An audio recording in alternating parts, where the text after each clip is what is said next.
Ito po yung bagong dating na sa Shopee na balot na aking in-order, aking pong buksan. Tapos, expiration po niya ay August 3. Yan po, August 3. Ito po yung balot na dito po siya nakalagay. 10 po siya, 10, 216 ang aking bili. Tapos, luto na po siya. Hot spicy na po siya. May lasa na po siya. Tapos, bali, ilalagay ko po siya sa init na tubig. Ito po siya.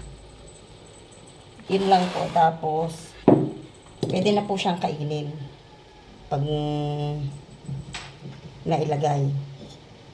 Bababad ko lang po. Wala na po eh. Hindi ko agad na video. Yan po, yung balot sa Shopee.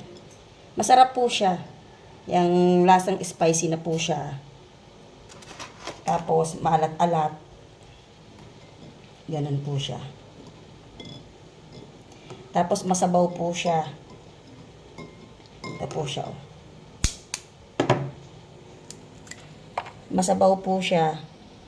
Tapos, lasa siyang spicy talaga. Malasa na.